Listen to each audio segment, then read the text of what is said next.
ಸಂಸಾರ ಆಗ್ತದೆ. ಸಂಸಾರದೊಳಗೆ ಇದ್ದುಕೊಂಡನ ಒಂದು ಸಂಕಲ್ಪ ಮಾಡ್ಕೊಂಡ್ರು ಏನಪ್ಪ ಅಂತಂದ್ರೆ ನಮ್ಮ ಮನ್ಯಾಗ ನಾವು ಒಂದು ಪಾರಾಯಣ ಮಾಡಬೇಕು. ಯಾಕೆ ಮಾಡ್ತಾರೆ ಪಾರಾಯಣ? ಜಪ ತಪ ವ್ರತ. ಒಂದು ಜಪ, ಒಂದು ತಪಸ್ಸು, ಒಂದು ವೃತ. ಜಪ ಅಂತ ಎದಕ್ಕಂತಾರಪ್ಪ ಅಂತ ಜ್ಞಾನ ದೇವ ಮೌನ ಜಪಮಾಳ ಅಂತೇಳಿ ಗೌರವನಿ ಶ್ರೀಹರಿ ಜಪಿಸದ. ತಪ ಅಂದ್ರೆ ತಪಸ್ಸು.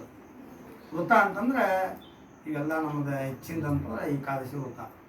ಯಾಕಂದ್ರೆ ನಾಳೆ ಏಕಾದಶಿ ವೃತ ಇವತ್ತು ಶುರುವಾಗೈತಿ. ಮಧ್ಯಾಹ್ನ 12 ಗಂಟೆಗೆ ಇವತ್ತು ಏಕಾದಶಿ. ದಶಮಿ ವೃತಾಚೆ ಆರಂಭ ಇವತ್ತೇನು ದಶಮಿ ಐತಲ್ಲ, ಇವತ್ತು ಮಧ್ಯಾಹ್ನದೊಳಗೆ ನಾವು ವಾರ್ಕರಿಗಳು ಒಂದು ಊಟ ಮಾಡಿದ್ವಿಪ್ಪ ಅಂದ್ರೆ ದ್ವಾದಶಿಗೆ ನಾವು ಪ್ರಸಾದ ತಗೋದು. ಅದಕ್ಕೆ ಏಕಾದಶಿ ವೃತ ಅಂತ ಹೇಳ್ತಾರೆ. ಅದಕ್ಕಾಗಿ ಎಲ್ಲ ವೃತಗಳಕ್ಕಿಂತ ಹೆಚ್ಚಿನ ವೃತ ಯಾವುದಪ್ಪ? ಏಕಾದಶಿ ವೃತ. ಇರಲಿ, ನಾವು ಈಗ ಗ್ರಂಥದ ಕಡೆ ಬರೋಣ. ಯದಾ ಯದಾ ಹಿ ಧರ್ಮಸ್ಯ ಗ್ಲಾನಿರ್ಭವತಿ ಭಾರತ ಅಭ್ಯುತ್ಥಾನಂ ಅಧರ್ಮಸ್ಯ ತದಾತ್ಮಾನಂ ಸೃಜಾಮ್ಯಹಂ. 4ನೇ ಅಧ್ಯಾಯದ 7ನೇ ಶ್ಲೋಕ.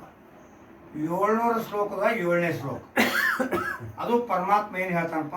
ಯದಾ ಯದಾ ಹಿ ಧರ್ಮಸ್ಯ ಗ್ಲಾನಿರ್ಭವತಿ ಭಾರತ ಅಭ್ಯುತ್ಥಾನಂ ಅಧರ್ಮಸ್ಯ ತದಾತ್ಮಾನಂ ಸೃಜಾಮ್ಯಹಂ. ಇದರ ಅರ್ಥ ಏನಪ್ಪ ಅಂದ್ರೆ ನಮ್ಮ ಜ್ಞಾನೇಶ್ವರ ಮೌಲ್ಯವರು ಮರಾಠಿ ಒಳಗೆ ಹೇಳ್ತಾರೆ, ಜೇ ಧರ್ಮ ಜಾತಿ ಅಘವೆ ಯುಗಾಯುಗಿ ಮ್ಯಾ ರಕ್ಷಾವೆ ಐಸಾ ಓಗೋ ಹಾ ಸ್ವಭಾವೇ ಅದು ಆಸೆ ಅಂತ ಜ್ಞಾನೇಶ್ವರ ಮಹಾರಾಜ್ ಮರಾಠಿ ಒಳಗೆ ಹೇಳ್ತಾರೆ. ಇದಕ್ಕಿಂತ ಪೂರ್ವದೊಳಗೆ ಅಖಿಲಾಂಡ ಕೋಟಿ ಬ್ರಹ್ಮಾಂಡ ನಾಯಕ ಅಂತ ಆ ಪರಮಾತ್ಮ ಪಾಂಡುರಂಗ ಆ ಸತ್ಯನಾರಾಯಣನ ಪಾದಗಳಲ್ಲಿ ಅನಂತ ದೀರ್ಘದ ನಮಸ್ಕಾರ ಅರ್ಪಣೆ ಮಾಡುತ್ತಾ, ಅದೇ ರೀತಿಯಾಗಿ ಆ ಲಕ್ಷ್ಮೀ ಸಹಿತ ಇವತ್ತು ಶ್ರೀಮನ್ ಸತ್ಯನಾರಾಯಣ ಪೂಜಾ ಮತ್ತು ಎಲ್ಲ ನನ್ನ ಸಂತ ವಾರ್ಕರಿ ಮಂಡಳ ಪಾದಗಳಿಗೆ ನನ್ನ ಶಿರಸಾಷ್ಟಾಂಗ ನಮಸ್ಕಾರ ಅರ್ಪಣೆ ಮಾಡುತ್ತಾ, ನನ್ನ ಗುರುಗಳಾದ ತಾತ್ಯ ಸಾಹೇಬ್ ಕ್ಷೇತ್ರ ಪಂಢರಪುರ ಇವರ ಚರಣಗಳಲ್ಲಿ ಅನಂತ ಅನಂತ ಕೋಟಿ ದೀರ್ಘದ ನಮಸ್ಕಾರ ಅರ್ಪಣೆ ಮಾಡುತ್ತಾ, ಇವತ್ತಿನ ಈ ಪ್ರವಚನ ಕಾರ್ಯಕ್ರಮಕ್ಕೆ ನಾವು ನೀವು ಎಲ್ಲರೂ ಭಾಗಿಯಾಗೋಣ. ಯದಾ ಯದಾ ಈ ಧರ್ಮಸ್ಯ ಅಂದ್ರೆ ಈ ನಮ್ಮ ಭಾರತದೊಳಗೆ ಬಹಳ ಮುಖ್ಯವಾದಂಥ ದೇಶ ನಮ್ಮ. ಇದರಂಥ ದೇಶ ಎಲ್ಲೂ ಇಲ್ಲ. ಅದಕ್ಕೆ ಯದಾ ಯದಾ ಈ ಧರ್ಮಸ್ಯ ಗ್ಲಾನಿರ್ಭವತಿ ಭಾರತ. 196 ದೇಶಕ್ಕೆ ಪರಮಾತ್ಮ ಎಲ್ಲ ಸಂರಕ್ಷಣೆ ಮಾಡಿದರೂ ಸಹಿತ ನಮ್ಮ ಭಾರತ ದೇಶದ ಮೇಲೆ ಗ್ರಂಥ ಉತ್ಪನ್ನ ಮಾಡಿದ. ಯದಾ ಯದಾ ಈ ಧರ್ಮಸ್ಯ. ಈ ಧರ್ಮ ಎಲ್ಲೈತಪ್ಪ? ನಮ್ಮ ಭಾರತ ದೇಶದ ಧರ್ಮ ಇದೆ. ಅದಕ್ಕಾಗಿ ಯದಾ ಯದಾ ಈ ಧರ್ಮಸ್ಯ ಗ್ಲಾನಿರ್ಭವತಿ ಭಾರತ ಅಂದ್ರೆ ನಮ್ಮ ಶಾಲೆಯೊಳಗೆ ನಾವು ಹೇಳ್ತೇವೆ, ಜಯ ಭಾರತ ಜನನಿಯ ತನುಜಾತಿ ಜಯ ಹೇ ಕರ್ನಾಟಕ ಮಾತೆ. ಅದರೊಳಗೆ ನಾವು ಕರ್ನಾಟಕದವರು. ಈ ಕರ್ನಾಟಕದೊಳಗೆ ಪರಮಾತ್ಮ ಇದ್ದ ಮೊದಲ. ಅಂಥ ಪರಮಾತ್ಮ ಮಹಾರಾಷ್ಟ್ರಕ್ಕೆ ಹೋದ್ರು ಸಹಿತ ಕರ್ನಾಟಕದವನ ಇವತ್ತಿಗೂ ನಾವು ಸೋತಾನ. ಅದಕ್ಕೆ ಈ ಜ್ಞಾನೇಶ್ವರಿ ಗ್ರಂಥ ಭಾರತ, ಈ ಅಖಂಡ ಭಾರತದಲ್ಲಿ ನಾವೆಲ್ಲ ಜನ್ಮ ತಾಳಿದವರೆಲ್ಲ ಪುಣ್ಯವಂತರು, ನಾವು ಭಾಗ್ಯವಂತರು, ಭಾಗ್ಯಶಾಲಿಗಳು. ಅದಕ್ಕಾಗಿ ಇಲ್ಲೇನು ಹೇಳ್ತಾರಪ್ಪ? ಯದಾ ಯದಾ ಹಿ ಧರ್ಮ. ಧರ್ಮ ಯಾರ ಕಡೆ ಇತ್ತು ಅಂದ್ರೆ ಭಾರತ ದೇಶದ ಕಡೆ ಧರ್ಮ ಐತಾನೆ. ಎಲ್ಲ ದೇಶದ ಕಡೆ ಧರ್ಮ ಇಲ್ಲ ಅಂತ ಹೇಳ್ತಾರೆ. ಯಾಕಂದ್ರೆ ಎಲ್ಲಿ ಹೆಣ್ಣರು, ಎಲ್ಲಿ ಮಕ್ಕಳು, ಎಲ್ಲಿ ಕೂಳು, ಎಲ್ಲಿ ನೀರು ಏನು ಗೊತ್ತೇ ಇಲ್ಲ ಅವ್ರಿಗೆ. ನಮಗೆ ಹೆಂಡ್ರಂದ್ರೆ ಏನು, ಮಕ್ಕಳಂದ್ರೆ ಏನು, ಮನೆ ಅಂದ್ರೆ ಏನು, ದೇವರಂದ್ರೆ ಏನು, ಪಶು ಪಕ್ಷಿಗಳಂದ್ರೆ ಪ್ರಾಣಿಗಳನ್ನು ಇದೆಲ್ಲ ತಿಳಿಯುವಂಥ ದೇಶ ಯಾವಪ್ಪ ಅಂದ್ರೆ ಭಾರತ ದೇಶ. ಮತ್ತು ಕವಿಗಳದು, ದಾಸರು ಶರಣರು ಆಳಿದ ನಾಡು ಮತ್ತು ಋಷಿ ಮುನಿಗಳು ಸಿಕ್ಕರಂತ ಇದ್ದಂಥ ಭೂಮಿ. ಅದಕ್ಕಾಗಿ ಈ ನಮ್ಮ ಪರಮಾತ್ಮ ಏನು 7ನೇ ಶ್ಲೋಕ ಏನು ಹೇಳ್ತಾನಂದ್ರೆ ಯದಾ ಯದಾ ಈ ಧರ್ಮಸ್ಯ ಗ್ಲಾನಿರ್ಭವತಿ ಭಾರತ ಅಂದ್ರೆ ಗ್ಲಾನಿ ಅಂದ್ರೆ ಇದಕ್ಕೆ ಯಾವಾಗಲೂ ಪಾಪ ಹೆಚ್ಚು ಆಗಕತ್ತಿಪ್ಪ ಅಂದ್ರೆ ನಾನು ಅವತಾರ ತಾಳ್ಬರ್ತೇನೆ ಅಂತ ಹೇಳ್ತಾನೆ ಪರಮಾತ್ಮ. ಇದನ್ನೆಂದೂ ನಾನು ರಕ್ಷಣೆ ಮಾಡ್ತೇನೆಲ್ಲ ಹೊರತಾಗಿ ಈ ಭಾರತ ದೇಶವನ್ನು ಹಾಳು ಮಾಡೋದು ಅಂತ ಹೇಳ್ತೀನಿ. ಅದಕ್ಕಾಗಿ ಎಷ್ಟೋ ಮಂದಿ ಭಾರತ ದೇಶದೊಳಗೆ ಆಗಿ ಹೋಗಿದ್ದಾರೆ, ಇನ್ನೂ ಆಗಾಕತ್ಯಾರ. ಯಾರಿಗೂ ಈ ಭಾರತ ದೇಶವನ್ನು ಸುರಕ್ಷಿತವಾಗಿ ಒಯ್ಯುವಂಥ ಶಕ್ತಿ ಇಲ್ಲ. ಬರೀ ನಾ ಹೆಚ್ಚು ನೀ ಹೆಚ್ಚು ಅಂತ. ಆ ಪರಮಾತ್ಮ ಹಂಗಂದಿಲ್ಲ. ಏನ ಅಂತ ಬಂದಾಗ ನಾನು ಅವತಾರ ತಾಳಿ ಬಂದು ಇದನ್ನು ರಕ್ಷಣೆ ಮಾಡ್ತೇನೆ ಅಂತ. ಅದಕ್ಕಾಗಿ ಆ ಪರಮಾತ್ಮನಿಗೆ ಅನಂತ ಕೋಟಿ ದೀರ್ಘದ ನಮಸ್ಕಾರ ಮತ್ತೊಮ್ಮೆ ನಾವು ಅರ್ಪಣೆ ಮಾಡುತ್ತಾ, ಈಗ ಈ 7 ದಿವಸದ ಕಾರ್ಯಕ್ರಮ. ಈ 7 ದಿವಸ ಅಂತಂದ್ರೆ ಒಂದು ವಾರಕ್ಕೆ 7 ದಿವಸ, 7 ಜನ್ಮ, 7 ಸಪ್ತ ಋಷಿಗಳು, 7 ಸಪ್ತ ಧಾತು, ಸಪ್ತಪದಿ, ಹೌದಲ್ರಿ ಮತ್ತೆ ಇವೆಲ್ಲ ಸಪ್ತ ಅಂತಂತಾರೆ. ಸಪ್ತ ಸಮುದ್ರಗಳು, ಸಪ್ತ ಭಾಗಗಳು, ಸಪ್ತ ದ್ವಾರಗಳು ಅದಾವ ಪರಮಾತ್ಮಗೆ. ಆ ದ್ವಾರಗಳನ್ನು ತೆಗೆದಾಗ ಪರಮಾತ್ಮನ ಭೇಟಿ ಆಗ್ತದೆ. ಅದಕ್ಕಾಗಿ ಆ ಪರಮಾತ್ಮನ ಬಾಗಿಲ ನಾವು 7 ಬಾಗಿಲ ನೋಡ್ಬೇಕೇನಪ್ಪ ಅಂದ್ರೆ, ತಿರುಪತಿಗೆ ಹೋದ್ರೆ 7 ಬಾಗಿಲ ಕಾಣ್ತಾ ಇರೋದು, ಪಂಡ್ರಾಪುರಕ್ಕೆ ಹೋದ್ರೆ 7 ಬಾಗಿಲ ಕಾಣೋಲ್ಲ. ಸಾಕ್ಷಾತ್ ಪರಮಾತ್ಮನ ಮೂರ್ತಿ ಹೆಂಗೈತಪ್ಪ ಅಂದ್ರೆ ಮುಂದೆ ನಿಂತ್ಬಿಟ್ಟ ನಮಗೆ ದರ್ಶನ ಕೂಡ. ಅದಕ್ಕಾಗಿ ಆ ಪಾಂಡುರಂಗ ವಿಠಲನ ಅವತಾರನ ಈ ಜಗತ್ತಿನೊಳಗೆ ಅಲ್ಲಿ ಶ್ರೀಮನ್ನ ಯಾರಪ್ಪ ನಮ್ಮ ವೆಂಕಟರಮಣ ಆಗಿ ಅಲ್ಲಿ ನಿಂತಾನ. ಅದ ಅವತಾರನ ಇಲ್ಲಿ ಪಾಂಡವನ ಅವತಾರ ಐತಿ. ಈ ಪಾಂಡವನ ಅವತಾರ ಯಾಕೆ ಆಗೈತಪ್ಪ ಅಂತಂದ್ರೆ ಇವಂಗೆ ಏನು ಬೇಕಪ್ಪ ಅನ್ನೋದು ಬೇರೆ ಏನು ಬೇಕಾಗಿಲ್ಲ, ಬರೇ ಒಂದು ನಾಮಸ್ಮರಣೆ ಬೇಕು ಅವನು. ನಾಮಸ್ಮರಣೆ, ಈ ಜ್ಞಾನೇಶ್ವರಿ ಪಾರಾಯಣ, ವಿಠಲ ವಿಠಲ ಗಜರಿ ಧುಮ ಧುಮಲಿ ಪಂಡರಿ. ಆ ಪಂಡರಿ ಒಳಗೆ ಯಾಕೆ ಹೋಗಪ್ಪ ಅಂದ್ರೆ ಯಾವತ್ತೂ ನಾಮಸ್ಮರಣೆ ಸಲುವಾಗಿ ಪರಮಾತ್ಮ ಅಲ್ಲಿ ಹೋಗೋಣ. ಭಾವಾಚ ಬುಗಿಯಲ್ಲ, ನಾವು ಬೇಕು ಅವ್ನು ಪರಮಾತ್ಮಗೆ ಏನೋ ಬೇಕಂದ್ರೆ ಯಾವುದೋ ನಮ್ಗೆ ಆಸ್ತಿ ಅಂತಸ್ತು ವಜ್ರ ವೈಢೂರ್ಯ ಎದಕ್ಕೂ ಆಸೆ ಮಾಡಿದ ಪರಮಾತ್ಮ. ಎವಡಾ ಜಗದಾನಿ ಮಾಯೇ ತುಳಸಿದಾಳ ಪಾನಿ, ಒಂದು ತುಳಸಿದಾಳ ತೊಗೊಂಡು ಹೋಗ್ಬಿಟ್ರೆ ಆ ಪರಮಾತ್ಮ ಅನುಗ್ರಹ ಮಾಡ್ತಾನೆ. ಈಗ ಸಪ್ತ ಋಷಿಗಳು ಸಪ್ತ ದಿನ ಅಂದ್ರೆ 7 ದಿನಗಳ ಪಾರಾಯಣ ಯಾಕೆ ಮಾಡ್ತಾರಪ್ಪ ಅಂತಂದ್ರೆ, ಇದು ಪಾದದಿಂದ ಹಿಡ್ಕೊಂಡು ಮಸ್ತಕದವರೆಗೆ ಐತಿ.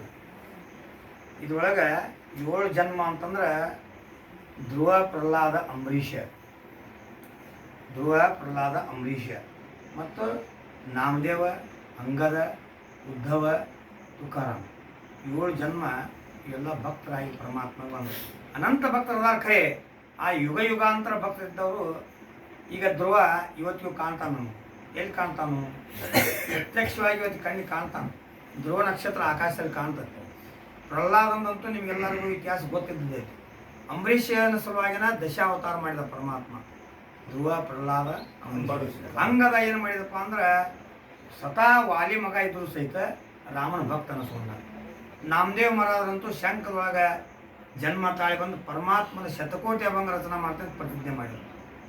ಮತ್ತಿನ್ನು ಅದೇ ರೀತಿಯಾಗಿ ಉದ್ಧವ ಕೃಷ್ಣನ ಭಕ್ತ ಆದ.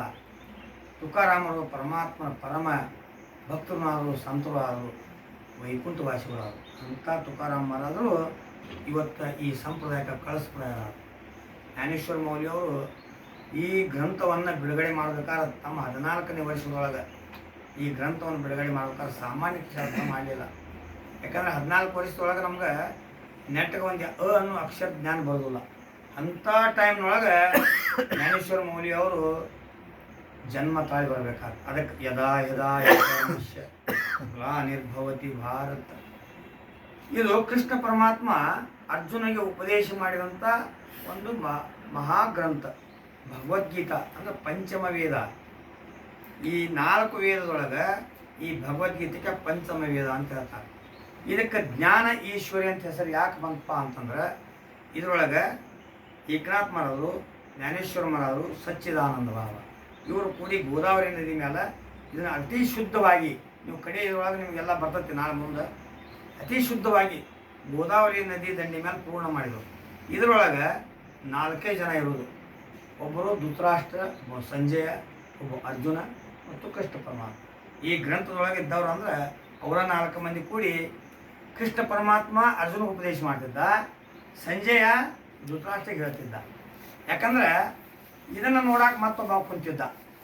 ಅವ ಯಾರಪ್ಪ ಅಂತಂದ್ರೆ ಬರ್ಬರಿಕ. ಆ ಬರ್ಬರಿಕೆ ಅಂದ್ರೆ ಯಾರಂದ್ರೆ ಘಟೋದ್ಗಜನ ಮಗ. ಅವ ಹೆಂಗೆ ನಿಂತಿದ್ದಪ್ಪ ಅಂತಂದ್ರೆ ಬರೀ ರುಂಡ ಅಷ್ಟ ಇತ್ತು. ಅವನು ರಣರಂಗದೊಳಗೆ ಆ ಕೃಷ್ಣ ಪರಮಾತ್ಮನ ಆಶೀರ್ವಾದದಿಂದ ಅವ ರುಂಡ ಒಂದು ಅಲ್ಲಿ ಸ್ಥಾಪನೆ ಮಾಡಿದ್ದ. ಈ 18 ದಿವಸದ ಯುದ್ಧ ನೋಡಿದಾವ ಅಂತಂದ್ರೆ, ಕಣ್ಣಾರೆ ನೋಡಿದಾವ ಅಂತಂದ್ರೆ ಬರ್ಬರಿಕ. ಇವರು ಮರೆಗೆ ನಿಂತು ನೋಡಿದರು ಸಂಜಯನು ಮತ್ತು ದಿವ್ಯ ದೃಷ್ಟಿಯಿಂದ.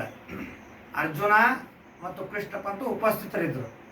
ಈ 4 ಮಂದಿಯಿಂದ ಈ ಗ್ರಂಥ ಜ್ಞಾನ ಈಶ್ವರಿ ಅನ್ನುವಂಥ ಹೆಸರು ಬಂತಪ್ಪ ಅಂತಂದಾಗ, ಜ್ಞಾನ ಅಂದ್ರೆ ತಂದೆ, ಈಶ್ವರಿ ಅಂದ್ರೆ ತಾಯಿ. ತಾಯಿ ತಂದೆನ ಇಬ್ಬರು ಜೋಡಣೆ ಮಾಡಿದ್ದಾರೆ. ಅದಕ್ಕೆ ನಾಮಾಮಣಿ ಗ್ರಂಥ ಶ್ರೇಷ್ಠ ಜ್ಞಾನೇಶ್ವರಿ ಏಕತರಿ ಓವಿ ಅನುಭವವಾಗಿ ಅಂದ್ರೆ ಇದ್ರೊಳಗೆ 9033 ಓವಿಗಳು ಅದಾವ. ಒಂದು ಓವಿ ನೀವು ತಿಳ್ಕೊರಿ ಅಂತ ಹೇಳ್ಯಾರ. ಯಾಕೆ ದೇವಾ ತುಚಿ ಗಣೇಶು ಸಕಲಾರ್ಥಮತಿ ಪ್ರಕಾಶು ಮಣೇ ನಿವೃತ್ತಿ ದಾಸು ಅವತಾರಿ ಜೋಜಿ. ಯಾಕೆ ಜ್ಞಾನೇಶ್ವರ ಮಹಾರಾಜರು ಫಸ್ಟ್ಗೆ ಅವನು ತಗೊಂಡ್ರ ಗಣಪತಿನಂದ್ರೆ ವಿಘ್ನ ವಿನಾಶಕ ಮತ್ತು ಲಂಬೋದರ ಗಜಾನನ ಗಣಪತಿ ಒಂದೇ ಥರ ಹೆಸರದವ. ಮೂಷಿಕ ವಾಹನ ಅಂಥ ಪರಮಾತ್ಮ ಆ ವಿಘ್ನೇಶ್ವರನ ಸ್ತುತಿ ಮಾಡಿ ಕಾಸ ಈ ಗ್ರಂಥವನ್ನು ಬಿಡುಗಡೆ ಮಾಡ್ಬೇಕಾದ್ರೆ ಯಾಕೆ ಅಂತಂದ್ರೆ ವ್ಯಾಸ ಮಹರ್ಷಿಗಳಿಗೆ ಆಜ್ಞೆ ಯಾರು ಮಾಡಿದಪ್ಪ? ಗಣಪತಿನ ಆಜ್ಞೆ ಮಾಡಿದ. ನೀ ಯಾವಾಗ ಈ ಗ್ರಂಥವನ್ನು ಹೇಳಾಕತ್ತಿ ಅಂದ್ರೆ ನಡಕ್ಕೆ ಬಿಡೋಂಗಿಲ್ಲ ನಾನು ಬರೀತೇನೆ ಖರೆ, ಆದರೆ ನೀ ಹೇಳೋದು ಅರ್ಧಕ್ಕೆ ನಿಲ್ಲಿಸೋಂಗಿಲ್ಲ. ಅದಕ್ಕಾಗಿ ಅವನ ಆಜ್ಞೆ ಪ್ರಕಾರ ಗಣಪತಿ ಬರೆಯಾಕತ್ತ, ವ್ಯಾಸ ಮಹರ್ಷಿಗಳು ಅದನ್ನು ಬರೆಯಾಕ. ಇನ್ನು 7 ಜನ್ಮಗಳ ಭಕ್ತರಲ್ಲಿ ಅದಾವ. 3 ಜನ್ಮ ಯಾರ ಕಡೆ ಅದಾವಪ್ಪ ಅಂದ್ರೆ ವೈರಿಗಳಲ್ಲಿ ಅದಾವ. ಗುಣಗಳು ಎಷ್ಟದವಪ್ಪ? ಸತ್ವ ರಜ ತಾಮಸಿಗಳು 3 ಗುಣಗಳು. 6 ಗುಣಗಳಂದ್ರೆ ಕಾಮ ಕ್ರೋಧ ಮದ ಮತ್ಸರ ಲೋಭ ಮೋಹ. ಇವು 6 ಗುಣ ಅಂದ್ರೆ ಮನುಷ್ಯನಲ್ಲಿ ಸಹಜವಾಗಿ ಬರ್ತಾವೆ. ಯಾಕಂತಂದ್ರೆ ಹುಟ್ಟುವಾಗ ಎಲ್ಲನೂ ನಮ್ಗೆ 6 ಗುಣಗಳನ್ನು ಹಾಕಿದಾನ. ಮತ್ತು ಈ ಶರೀರ ಸತ್ವ ಗುಣದಿಂದ ರಜೋಗುಣ ಮತ್ತು ತಮಸಿ ಗುಣದಿಂದ ಹೊಂದಿರುವಂಥ 9 ಗುಣ ಇದು ಶರೀರದೊಳಗೆ ಐತಿ. ಈ 9 ಗುಣವನ್ನು ನಾವು ಆಚರಣೆ ಮಾಡಬೇಕಾದ್ರೆ ಎಷ್ಟು ನಾವು ಸಮಾಧಾನ ತೊಗೊತೀವಿ, ಈ ಗುಣಗಳು ನಮ್ಗೆ ಒಂದೊಂದು ಏನು ಮಾಡ್ತಾವಪ್ಪ ಅಂತಂದ್ರೆ ಒಂದು ಕೆಲಸವನ್ನು ಮಾಡಿದ್ದಕ್ಕೆ ಒಂದು ಲಾಭ ಕೊಡ್ತಾವೆ. ಈಗ 7 ದಿವಸ ಪಾರಾಯಣ ಮಾಡಿದ್ದಕ್ಕೆ ಇದೇ ಈ ಬಸವರಾಜವ್ರ ಮನೆಯೊಳಗೆ ಎಲ್ಲ ಏನೇನು ನಡೆದತ್ತೆ ಅನ್ನೋದು ನೀವೆಲ್ಲ ಉಪಸ್ಥಿತಿದ್ದವ್ರಿಗೆಲ್ಲ ನಿಮಗೆಲ್ಲ ಅನುಭವ ಐತಿ. ಯಾಕಂದ್ರೆ ಮೊದಲೇಕ ಅವ್ರು ಎಷ್ಟು ಮಂದಿಗೆ ಪ್ರಸಾದ ಹಾಕಿದ್ರಿ, ಇವತ್ತು ಎಷ್ಟು ಮಂದಿಗೆ ಪ್ರಸಾದ ಆಗಾಕತ್ತದ. ಅದಕ್ಕೆ ಇದು ಜಪ್ ತಪ್ ಮತ್ತು ವ್ರತ್. ಇಲ್ಲೇನಪ್ಪ ಅಂದ್ರೆ ದಿನನಿತ್ಯ ಬೆಳಗಿನ ಕಾಕಡಾರ್ತಿ, ತದನಂತರ ಪಾರಾಯಣ. ಯಾಕಂದರೆ ಇದು ಓವಿಬದ್ಧವಾಗಿ ಎಷ್ಟು ಓವಿ ಓದ್ಬೇಕಂತ ಅನ್ನುವಂಥ ನಿಶ್ಚಯ ಮಾಡ್ಕೊಂಡು ನೀವು ಪ್ರಾರಂಭ ಮಾಡ್ತೀರಿ. ನಾವು ಒಂದೇ ದಿವ್ಸಕ್ಕೆ ಇಷ್ಟು ಓದ್ತೇವೆ ಅಂತ ಅನ್ನಕ್ಕೆ ಬರೋದಿಲ್ಲ. ಅದಕ್ಕಾಗಿ 7 ದಿವಸ ಪಾರಾಯಣ ಮಾಡ್ಬೇಕಂತ ಪದ್ಧತಿ ಹಾಕಿಕೊಟ್ಟಿದ್ದಾರೆ. ಅದಕ್ಕೆ 7 ಜನ್ಮ ಭಕ್ತರಾಗಿ ಬರೋರು ಮಾತ್ರ ಇದನ್ನು ಮಾಡೋಕ್ಕೆ ಸಾಧ್ಯ ಐತಿ. ಈ ವೈರಿಗಳಿಗೆ ಆಗಲಿಲ್ಲ ಅದು. ಯಾಕಂದ್ರೆ ಅದನ್ನು ಹೇಳ್ತೀವಿ, ಮೊದಲೇಕ ಸತ್ಯಯುಗ, ಕೃತಾಯುಗ, ತ್ರೇತಾಯುಗ, ದ್ವಾಪರಯುಗ, ಕಲಿಯುಗ. ಈ ಕಲಿಯುಗದೊಳಗೆ ಪರೀಕ್ಷಿತ ರಾಜಾಗ ಮಾತ್ರ ಭಾಗವತ್ ಪಾರಾಯಣ ಮಾಡೋಕ್ಕೆ ಸಿಕ್ತು. ಸತ್ಯಯುಗದೊಳಗೆ ಬರೀ ನಾನಾ ಅಂತಿದ್ದ ಹಿರಣ್ಯಕಶ್ಯಪ. 160 ಅರ್ಬುಜ ಕೋಟಿ ಅಂತ ಮಹಾರಾಜರು ಹೇಳ್ತಾರೆ. ನಮಗೆ ಲೆಕ್ಕ ಮಾಡೋಕ್ಕೂ ಬರೋಂಗಿಲ್ಲ, ಅವನು ಬರೆಯಾಕ ಬೋಕ್ಕೂ ಸಾಲೋಂಗಿಲ್ಲ. ಅಷ್ಟು ಆಯುಷ್ಯ ತೊಗೊಂಡು 28 ಮಳ ಶರೀರ ಇಟ್ಕೊಂಡು ಪರಮಾತ್ಮನ ನೋಡೋ ಶಕ್ತಿ ಅವನು ಸಿಗಲಿಲ್ಲ. ಅವನಿಂದ ಭಕ್ತಿಯಿಂದ ಕಾಣಲಿಲ್ಲ. ಮುಂದೆ ಅದೇ ಅವತಾರನ ಮುಗಿಸಿ ಜಯ ವಿಜಯರು ಏನು ಮಾಡಿರಪ್ಪ ಅಂದ್ರೆ ಮತ್ತೆ 2ನೇ ಅವತಾರಕ್ಕೆ ಬಂದು ರಾವಣ ಕುಂಭಕರ್ಣ ಆಗಿರೋದು. 1000 ಗಟ್ಟಲೆ ಅವಶ್ಯ ಪಡ್ಕೊಂಡು ರಾಮಪ್ರಭುವನ್ನು ತಿಳ್ಕೊಳಕ್ಕಾಗಲಿಲ್ಲ. ಅವನು ಬಾಣದಿಂದ ಮುಕ್ತಿ ಪಡ್ಕೊಂಡು. ಅದಕ್ಕೆ ಹೇಳ್ತಾರೆ ಮುಕ್ತ ಕೇಲೆ ರಾಕ್ಷಸ ಅಂತಂದ್ರೆ ಸಾಕ್ಷಾತ್ ಪರಮೇಶ್ವರನ ಭಕ್ತ ಇದ್ರೂ ಸಹಿತ ಮುಕ್ತಿ ಮಾಡಲಿಲ್ಲ. ರಾಮಪ್ರಭು ಮುಕ್ತಿ ಮಾಡಿದ. ಇನ್ನು ಕೃಷ್ಣ ಅವತಾರದೊಳಗೆ ಕಂಸಚಾರಣರಾಗಿ ಆ ಕೃಷ್ಣ ಪರಮಾತ್ಮನಿಂದ ಒದಾಗಬೇಕಾಗಿತ್ತು. ಯಾಕಂದರೆ ಪರಮಾತ್ಮನಲ್ಲಿ ಬೇಡದಂಥ 3 ವೈರತ್ವದ ವರಗಳವರು. ಅದಕ್ಕಾಗಿ 3 ಜನ್ಮ ವೈರಿಗಳದು. ಇದು 7 ಜನ್ಮ ಐತಿ. ಅದು ಈ ಗ್ರಂಥ ಎಷ್ಟೈತ್ರಿ? 7 ಜನ್ಮ ಐತಿ. ಅದಕ್ಕೆ 7 ದಿವಸ ಪಾರಾಯಣ ಮಾಡ್ಬೇಕು. 7 ದಿವಸ ಪಾರಾಯಣ ಮಾಡಿದ್ರೆ ಇದು ಪರಿಪೂರ್ಣ. ಈಗ ನಾವೆಲ್ಲ ದಿಂಡಿ ಕಾರ್ಯಕ್ರಮದೊಳಗೆ ಎಷ್ಟು ಮಾಡ್ತೀವಿ ರೀ? 9, 12 ಮಾಡ್ತೀವಿ. 9, 12 ಯಾಕೆ ಮಾಡ್ತಾರಂದ್ರೆ ರಾಜಗುಹ್ಯ ಯೋಗ, ಇನ್ನೊಂದು 12 ಅಂದರೆ ಭಕ್ತಿ ಯೋಗ.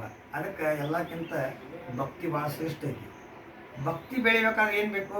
ಜ್ಞಾನೇಶ್ವರ ಮಾಡಿ ಹೇಳ್ತಾರೆ, ಭಾವೇ ವಿನ ಭಕ್ತಿ, ಭಕ್ತಿ ವಿನ ಮುಕ್ತಿ, ಬೆಳೆ ವಿನ ಶಕ್ತಿ ಬೋಲೋಣೆ. ಅಂದ್ರೆ ಭಾವ ಎಷ್ಟೈತೆ ಅಂತೇಳಿ ಯಾರಂತೈತೆ ಎಷ್ಟೈತೆ ಅಂತ ಹೇಳಕ್ಕೆ ಬರೋದಿಲ್ಲ. ಅದ್ರಂಗೆ ಭಕ್ತಿನೂ ಎಷ್ಟೈತೆ ಅಂತ ಹೇಳಕ್ಕೆ ಬರೋದಿಲ್ಲ. ಭಕ್ತಿ ಎಲ್ಲೈತಿ, ಭಾವ ಎಲ್ಲೈತಿ ಅಂದ್ರೆ ಭಾವ ಶುದ್ಧ ಧರುಣಿ ವಾಚೆ ಜ್ಞಾನೇಶ್ವರಿ ಕೃಪಾಕರಿ ಹರಿತಯಾವರಿ. ಈ ಜ್ಞಾನೇಶ್ವರಿಯನ್ನು ಯಾವಾಗ ನಾವು ಪಠನ ಮಾಡ್ತೇವಲ್ಲ, ನಮ್ಮ ಚಿತ್ತ ಎಲ್ಲಿರ್ಬೇಕಪ್ಪ ಅಂದ್ರೆ ಅಕ್ಷರ ಜ್ಞಾನ ಇರ್ಬೇಕು.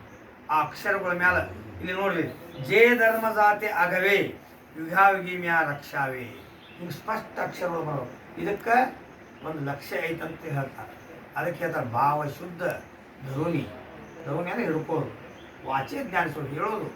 ಜ್ಞಾನೇಶ್ವರಿಯನ್ನು ಭಾವದಿಂದ ಹೇಳ್ಬೇಕಂತ ಹೇಳ್ತಾರೆ. ಕೃಪಾಕರಿ ಹರಿತಯಾವರಿ ಕೃಪಾ ಪರಮಾತ್ಮನ ಆಗ್ಬೇಕಂತ ಹೇಳ್ತಾರೆ ಇದ್ರ ಮ್ಯಾಲ. ಅದಕ್ಕೆ ಆತಾ ತುಮಿ ಕೃಪಾವಂತ ಸಾಧು ಸಂತ ಜೀವಿಲಗ ಆತಾ ತುಮಿ ನಿಮ್ಮದ ಎಲ್ಲ ಕೃಪಾ ಪರಮಾತ್ಮ ನಿಂದ ಕೃಪಾ ಇದೆ. ಆತಾ ತುಮಿ ಕೃಪಾವಂತ ಸಾಧು ಸಂತ ಜೀವಿಲಗ. ಸಂತರ ಹೆಂಗದಾರಪ್ಪ ಅಂದ್ರೆ ಜೀವಕ್ಕೆ ಜೀವ ಕೊಡ್ತಾರ. ಎಂಥ ಸಂತರದಾರ ಅಂದ್ರೆ ಜಗತ್ತಿನೊಳಗೆ ಇವತ್ತು ಎಂಥ ಪರಿಸ್ಥಿತಿ ಬಂದರೂ ಸಹಿತ ಜೀವಕ್ಕೆ ಜೀವ ಕೊಡುವಂಥ ಸಂತರು ಇದ್ರೊಳಗೆ ಅದಾರ.